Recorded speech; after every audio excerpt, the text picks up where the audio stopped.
scary Peppa Pig episode that never made it on TV. It was Tuesday morning when Peppa and George woke up. Everything seemed normal until Peppa noticed the family photos on the wall were turned backwards, showing only blank frames. At breakfast, Daddy Pig read a newspaper with completely blank pages. George made his dinosaur noise, but no sound came out. Mummy Pig stirred an empty pan with a silent wooden spoon. Peppa's voice sounded distant and hollow. Outside, all the flowers had turned gray, and the grass looked like ash. The swing set stood motionless while trees swayed unnaturally. They visited Grandpa Pig's farm, but all animals stood like statues. Chickens didn't cluck, cows didn't moo, and ducks floated without ripples. Grandpa Pig's smile stretched unnaturally wide from ear to ear. Their footsteps made no sound on the gravel. George splashed in a muddy puddle, but the mud absorbed his feet like quicksand. Something moved underneath before his feet emerged completely clean. At their picnic, the food was wrong colors. Blue sandwiches, purple apples, black juice. Daddy Pig chewed thoughtfully, but his mouth was empty. They were pretending to eat food that wasn't there. The sun never moved in the sky, frozen in time. When Peppa looked at her family, their eyes had become completely black holes. They smiled and talked, but their voices sounded underwater.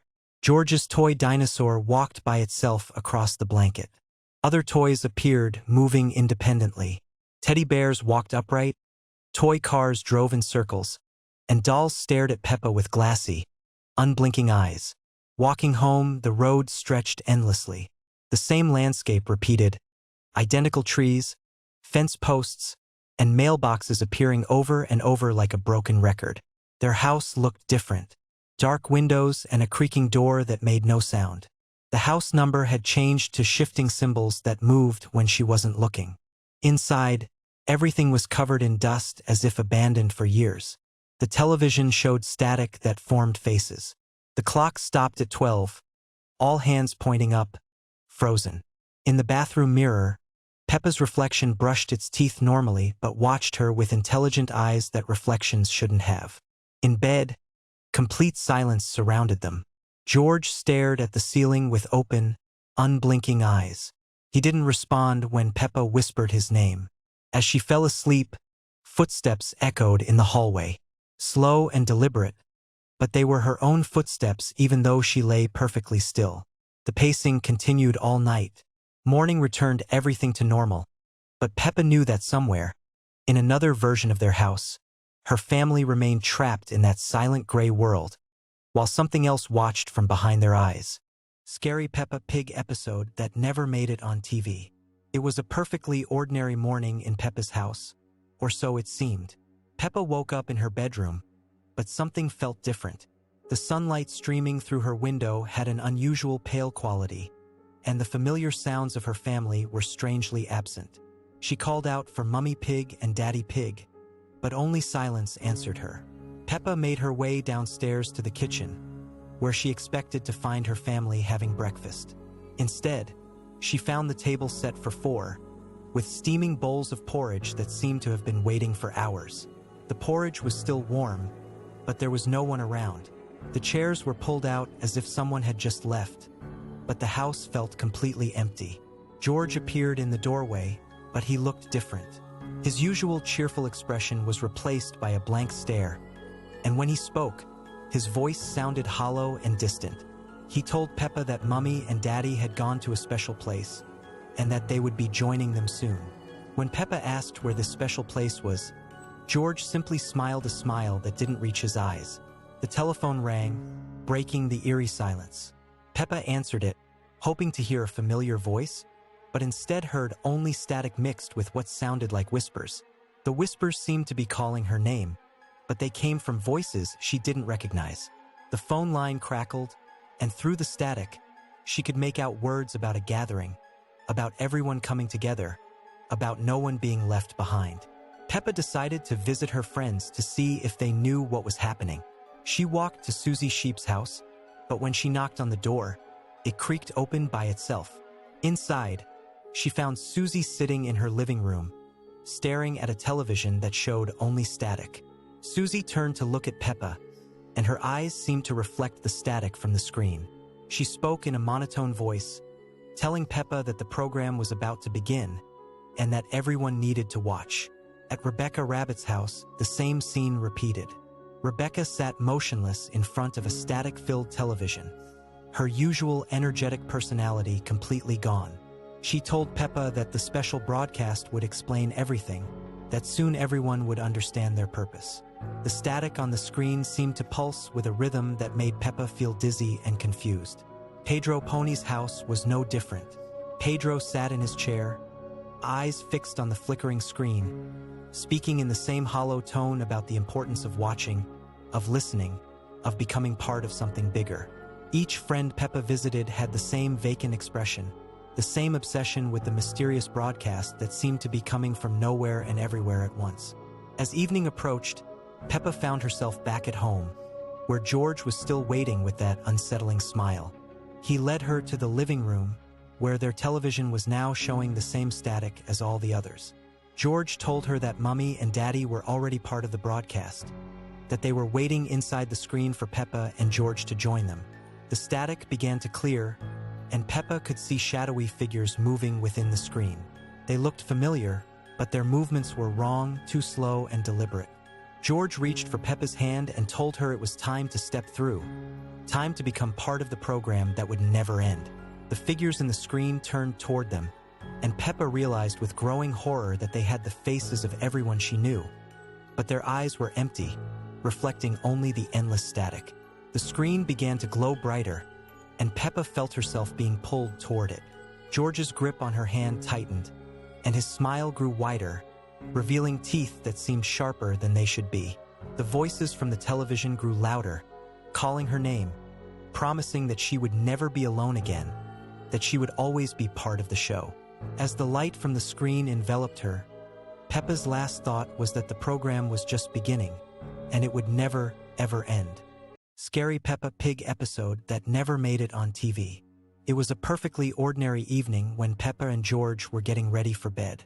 Mummy Pig had just finished reading them their favorite bedtime story, and Daddy Pig was downstairs watching television. The house felt warm and cozy, with the familiar yellow walls glowing softly in the lamplight. Everything seemed normal, just like any other night in the Pig family home. But as soon as the lights went out, something changed. Peppa noticed that her bedroom felt different somehow. The shadows on the walls seemed to move and shift, even though there was no wind. George's breathing sounded strange from his bed across the room, almost like he was whispering something in his sleep. When Peppa tried to listen more carefully, she realized the whispers weren't coming from George at all. The whispers were coming from inside the walls themselves. They started as a soft murmur, barely audible, but gradually grew louder and more distinct. The voices seemed to be calling her name over and over again, in a sing-song melody that made her skin crawl. Peppa pulled her blanket over her head, but the voices only grew stronger, seeping through the fabric like cold air. Suddenly, George sat up in his bed.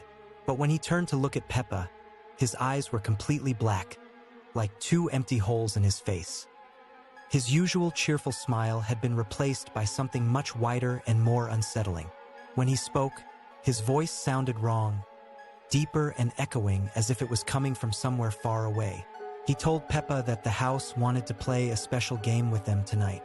The bedroom door creaked open by itself, revealing the dark hallway beyond. The familiar family photos on the walls had changed. In each picture, the faces of Mummy Pig and Daddy Pig were twisted into expressions of terror, their eyes following Peppa as she moved. The floorboards groaned under invisible footsteps, and the temperature in the house began to drop rapidly. George stood up and walked toward the door with jerky, unnatural movements, like a puppet being controlled by invisible strings. He beckoned for Peppa to follow him downstairs. As they descended the staircase, each step echoed through the house with a hollow, metallic sound. The living room below was bathed in an eerie blue light that seemed to come from nowhere. Mummy Pig and Daddy Pig were sitting on the sofa, but they weren't moving. They sat perfectly still, staring straight ahead with those same black, empty eyes. When Peppa called out to them, they turned their heads in perfect unison, their necks making a horrible cracking sound. Their smiles were too wide, stretching far beyond what should have been possible. The television was on, but instead of showing Daddy Pig's usual programs, it displayed images of the house itself, as if cameras were hidden in every room. Peppa could see herself and George on the screen, standing in the living room, but there were other figures in the background that weren't really there. Dark shapes that moved just at the edge of vision. The house began to change around them. The walls started to breathe, expanding and contracting like lungs. The furniture rearranged itself when no one was looking, and the windows showed not the familiar garden outside, but an endless black void. The family photos continued to change, showing scenes that had never happened, moments of fear and confusion that felt more real than memory. As the night wore on, Peppa realized that this wasn't just a bad dream. The house had become something else entirely, something that fed on the warmth and happiness of the family that lived within it. And now, it wanted to keep them forever, trapped in this twisted version of their home where nothing was quite as it should be, and morning would never come again. Scary Peppa Pig episode that never made it on TV. The school bell rang as usual that Tuesday morning, but something felt different when Peppa arrived at the playgroup. The building looked exactly the same from the outside, with its bright yellow walls and cheerful red roof. But there was an unusual silence hanging in the air. Even the birds seemed to have stopped singing. Peppa walked through the familiar blue doors and into the classroom where Madame Gazelle usually greeted everyone with her warm smile. But today, Madame Gazelle was standing perfectly still at the front of the class, facing the blackboard. Her back was turned to the children, and she hadn't moved or spoken since Peppa entered. One by one, Peppa's friends began to arrive. Susie Sheep bounced in as energetic as ever, followed by Pedro Pony, Rebecca Rabbit, and all the others. But as each child took their seat, they too became perfectly still and quiet. They sat with their hands folded neatly on their desks, staring straight ahead with expressions that seemed somehow empty. Peppa tried to talk to Susie, her best friend, but Susie didn't respond. She just continued staring forward with a blank smile that never changed. When Peppa waved her hand in front of Susie's face, there was no reaction at all. It was as if Susie couldn't see or hear her anymore. The classroom felt colder than usual, and Peppa noticed that the colorful drawings that normally decorated the walls had changed. The happy pictures of families and sunny days had been replaced by strange, dark sketches that seemed to move slightly when she wasn't looking directly at them. The alphabet letters above the blackboard appeared to be rearranging themselves into words she couldn't quite read. Madame Gazelle finally turned around, but her usual kind expression had been replaced by something mechanical and distant. Her eyes seemed to look right through Peppa as if she wasn't there at all. When she spoke, her voice sounded like it was coming from very far away, echoing strangely in the small classroom. She began the day's lesson, but instead of teaching about numbers or letters, she started talking about a special game that all the children would play. It was a game about staying perfectly still and quiet forever, about never moving or speaking again. The other children nodded in unison, their movements synchronized like clockwork dolls. Peppa felt a chill run down her spine as she realized she was the only one who seemed to remember how things used to be. She tried to stand up and leave, but found that her chair seemed to be holding her in place. The more she struggled, the heavier her body felt, as if invisible weights were being attached to her arms and legs. The windows of the classroom began to darken, even though it was still morning outside. The cheerful yellow walls started to fade to a sickly gray color, and the temperature continued to drop. Peppa could see her breath forming small clouds in the increasingly cold air. Madame Gazelle continued her lesson about the special game, explaining that once you learned to play it properly, you would never want to play anything else ever again. She said it was the most important lesson any child could learn, and that soon Peppa would understand why all her friends had chosen to play it. The other children began to turn their heads toward Peppa in perfect unison, their movements slow and deliberate. Their faces still wore those same empty smiles, but their eyes had become completely white, with no pupils or color remaining. They all spoke at the same time, their voices blending into one eerie chorus, inviting Peppa to join their special game. Peppa tried to call out for help, but her voice seemed to be getting weaker and weaker. The classroom felt like it was getting bigger and bigger, with the walls stretching away from her until her friends looked like tiny figures in the distance. Yet somehow, their white eyes remained clearly visible, always watching her. The clock on the wall had stopped ticking, its hands frozen at exactly 12 o'clock. But Peppa couldn't tell if it was noon or midnight anymore, because the darkness outside the windows had become complete. There were no streetlights, no cars, no signs of life anywhere beyond the classroom walls. Madame Gazelle approached Peppa's desk with that same mechanical smile, carrying a piece of chalk that seemed to glow with an unnatural light. She began writing something on Peppa's desk, symbols and letters that hurt to look at directly. As she wrote, Peppa felt her own thoughts becoming quieter and more distant. The special game was beginning to make sense now.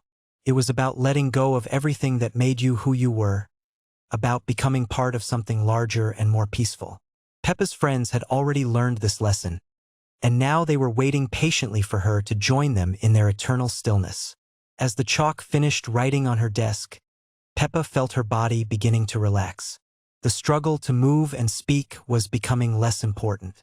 The cold air felt comfortable now, and the silence seemed welcoming rather than frightening. Her friends' white eyes no longer looked scary, but rather like beacons guiding her toward understanding. In the final moments before the lesson was complete, Peppa realized that this wasn't really a classroom anymore, and these weren't really her friends. But somehow that didn't matter. What mattered was that soon she would be just like them, perfectly still and perfectly quiet, playing the special game that never ends.